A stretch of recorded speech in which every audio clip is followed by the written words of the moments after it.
Karizia is going to try and push his fight in, get ownership of this, and okay, plays around intelligently. He's going to move around now and get ownership and does manage to secure it, but the opponent throws down the ramp to try and defend, but simply was not enough, and all of that loot, all of the resources will go to Karizia.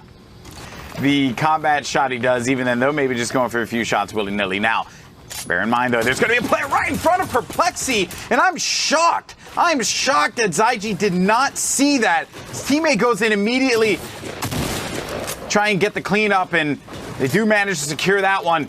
That is going to be the third elimination for this duo. That might be one of the ones where you're asking your teammate, where's the comms, bro? As his teammate grabs the baller and just dips. He says, sorry, my bad. Watch out, there's a heavy sniper over there, by the way. Now here we go. The movement's going to begin. Let's see if Season Elevate can get some stragglers off of this rotation. Yeah, it does have the 730 ammo in the drum gun. Gonna opt to go with the combat spray. Not necessarily sure I enjoy that choice as they get farther away, but was able to pick up Wally between him and Elevate's teamfire, cracking the shields and getting that one done. And now you can see they're immediately from that drum gun, but it doesn't look like they're gonna get any form of control. And a great snipe catching JT in that literal Achilles heel. Think about the fact that they had so many benefits from that push there, right? All those players pushing around them, and just because they were able to get 1 or 2 eliminations out of that is a lot of value that they get, because that's going to bring more duos out of this game. It's going to yank them, I should say, in this match as well. Tektra and Eclipse up on the high ground, still hanging out as Hydra picks up Blossom. Class gets taken down as well. Him and Fiber were that duo as we're into the top 10. Wiggs gets the knock and the confirm onto Tektra as Plexi gets Eclipse as well. So now Eclipse, that #1 duo, is completely out of it. The range from that gold combat shotgun is absurd. And then he's going to get the boom bow on Fiber, and then the follow-up with the shotgun yet again. And then he opts to drop it. He goes and snags himself. I think that was a stinker there that he ended up grabbing. And that's going to be a combo for Hydra. Manages to take out one, knocking out a player there. That's going to leave us with just one player left, and it's Hydra, the player who I highlighted earlier. But I don't know if it's going to be enough here. Cease is down low on his HP, but Hydra gets the down, and then Elevate, just 9 HP there. Can he follow up with the elimination? Hydra, he's going to be boxed outside, getting tagged by the Storm, and that's going to do it. But what a valiant effort there from Hydra to try and snag that victory from the jaws. It's a darn good angle. And what's the other thing with our observers looking at the solo riders right now? We're getting a lot of solo riders here, which I can appreciate. That's the struggle. I mean, to be fair, there is 7 of them out there, but Tydak catches the rocket with his teeth. He says, don't worry, guys, I'll eat this one. You guys go on without me.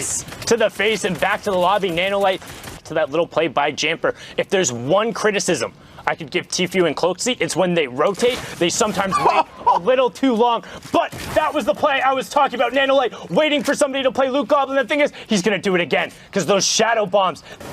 Who has literal hundreds of thousands of people watching him right now, but we're going to be taking a look from his perspective with that spectator POV, kind of get an idea of what he may be missing, and then see how he plays around that. A pick there onto Massive is going to give him 1. And that was a huge rotation because he actually took the jump pad back over to his old builds and then was able, as Tfue pops the shadow bomb and gets moving. Yeah, so close here, but the smart movement by Tfue. There's going to be another shadow bomb player right next to him. Does he have traps? He does have 1 trap to try and block him in, but Festival, it's not going to be necessary. He gets the elimination, bringing him up to 70 shields there. Took some damage out of that fight and did not need to use that trap. That's 2 elims for Tfue.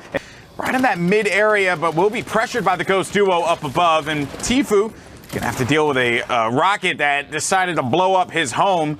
And then here comes the smokes. Yep. Or the stinkers, excuse me. The stinkers now. Just trying to get Nanolite. Runs him over, and also that put him into the top 10. Nanolite did get the 2 points before going down, but Tfue all of a sudden on this run has earned him and Cloak.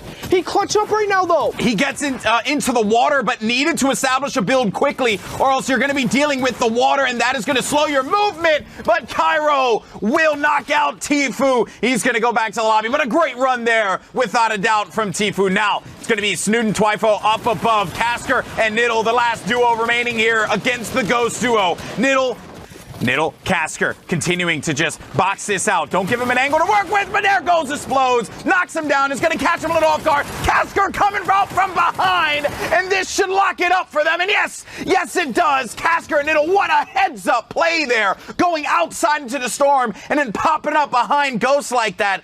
Summer Block Party, get your tickets, get in there, make sure you hang out with DJ Zeke. I heard he's all right. DJ Sundow's not a huge fan of him, but, he's got to do I heard there's like a little rivalry there, Yeah, he's okay. Sometimes he just presses play, though. But, if you asked him what the difference between DJing and producing a song was, he'd probably just look at you funny and be like, I don't know, man. But now you see Reverse pop that Shadow Bomb and gonna get his rotation on. Did get the conversion onto that Elim, so up to the 40 points right now. Him and Ninja sitting on 6 Elims so far for this match, so not too bad there as Tickers goes down to Hansen. But all of the little things, they're always doing just slightly faster. His edits are slightly better. He's on his right hand a half second before you. He's on his rotation a little bit earlier. He knows to check the sides like that, and he picks up Raised by Kings, Triz right there, and a whole bunch of loot to go with it. Cleans him up outside of that top 15. Leo also going down to Calculator outside the top 15. Ops gets knocked as Daxter also gets knocked. So again, we talk about those leaderboard significant matchups. 2 of the top 10 duos in this match right now. With that high ground, seeing 2 players up above, and Sampa immediately getting punished as soon as he pokes, but then Hitta, the player who ended up taking out Reverse 2K, ends up falling there. There you go.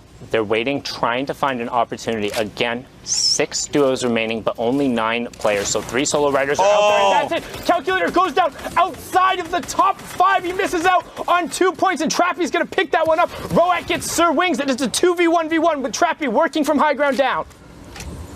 Looking for that player to run out, and he needs to get it through the cracks, and he manages to thread the needle there against Mikey, and does it with a rather massive needle of the shape of that rocket launcher. Sampa's gonna get knocked down, though.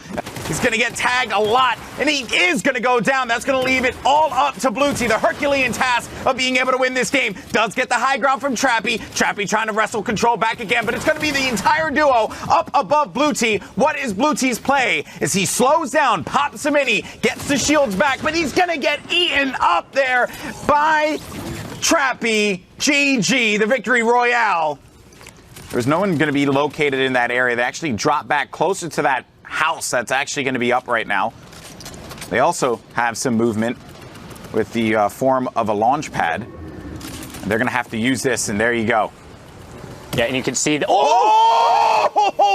what? Okay, so Thresh, as he hopped to get onto the launch pad, we're going to be treated to some more sick plays in this game, given the players that we're seeing in this lobby here. I saw Tendons, that's another player that's been all over the scene, and then it's going to be Frosty, who does down Sickness, goes into the cleanup. Elimination number 2, 7 total though, and he needed to pop that Shadow Bomb sooner not to take that damage, but hey, you can't cry over spilt milk. You just got to reset, get back in this fight. Someone's actually going to be right in front of him. Does Frosty opt to go for that fight? Someone's outside as well. There's a lot of players here that are just straggling about. Oh no! What is going on? What is this? He's making this look like it's a first-person arena shooter, not Fortnite. The third person where the battle is building. I know, right? It's ridiculous. And on top of that, he's gotten himself in the top 15 and on the side of the zone to mop up more Elims. They're up to 9. Make sure you're doing well in school. Make sure you're picking up passion projects. Make sure you're going out and getting the exercise as Thresh frags their way into the top 5, and Inspire helps him out by picking up Tendons with a great explode right there. Thresh was actually in a box battle. I don't know if you saw that there. He was in a box battle and ended up winning that one out because he had that trap down. And then Inspire as well, handling his own business. This has just been a well-coordinated run here by this duo.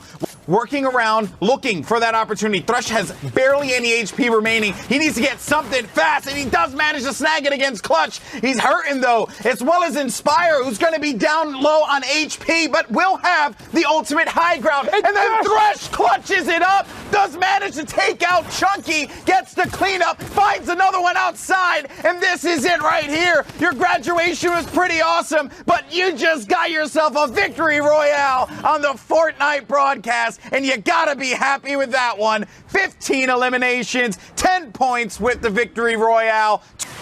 Try and take out Existent. A valiant defense here is what we're seeing out of this player who's running solo. His teammate's going to be down. And the one thing to note, look at the bottom right-hand corner. That was the conversion onto G. Fisher, but they're already in the overlapping zone. So all the players who are currently putting fire onto them are going to have to stop to hopefully qualifying for New York City. Some more players as well are going to be to the left of Ozzy, and Ozzy now having to build out of this one.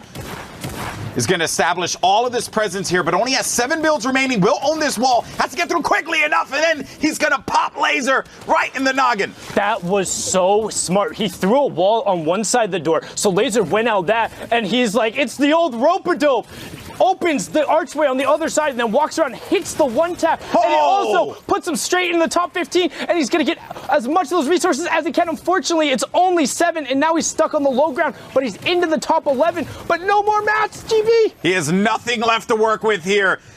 It's a little small detail, but we'll see if it's going to pay off big for Ozzy here. Forces his way right inside of the box, gets the elimination on Thazzy, avoids the trap there, and then manages to snag up more of the resources. Ozzy, a madman. I can't believe he's still in this. That just put him into the top 10 as well. That was such a huge swing. I thought it was going to be all for naught with the trombone playing, but the redeploy came it out and saved him for the allowed him to quickly get around that mountain and not succumb to the slide.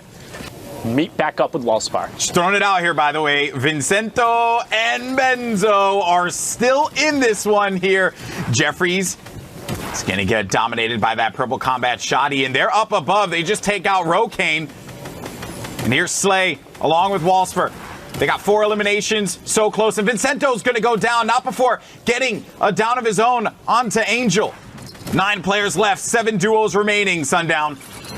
And right now, Addison did pick up Midas. Tacky goes down, and we're into the top 5. You have a number of players in the sky, and he lands right in the Krusty gets taken down, but Vincento gets revenge for his partner Benzo as Angel gets taken down. So now, Benzo up on the high ground. You have Slay on your top right, Ozzy in the bottom right. Benzo's on the high ground, Wallspar and Slay on the mid-tarp, and then Ozzy. He's got a waterfall down. You want to know pressure? Don't miss your waterfall. This is pressure right now. Do you hold the high ground or do you go? Ozzy saw the clutch of the year. It's time to Ozzy! You can't waterfall with 2 builds. Ozzy with the miracle play on the side of the mountain gets the victory royale. Ozzy with the miracle game, Sundown. Are you kidding me? Speaking of this region, why don't we take a look at the standings, Bala? Yeah, Nat and Tuxi taking the lead right now in first place with 76 points. So, I mean, 3 games remaining, 3 victory royales. That's, you know, the lead in terms of everybody else except down here at TF Cole and Legedian. That's, you know, you coming into first place, you still have a little bit of time left. The queues are about to close here in NA East. So that's what I want to, you know, that is amazing to be right there. They're doing what they need with their time. But regardless, the rest of this standings, Tetra and Eclipse are still up there, regardless of the fact that, you know, they went down early in that game that we just saw. And then Hornet and Tickers, they're hanging around still. Obviously, Mega and Dubs, Cease and Elevate, they came up in the first place with that game that they had as well, the Clutch by Elevate. They're both qualified. So right now, as it stands, Pookie, Nut and Tuxi, Tetra and Eclipse, they're hanging on. Hornet and Tickers,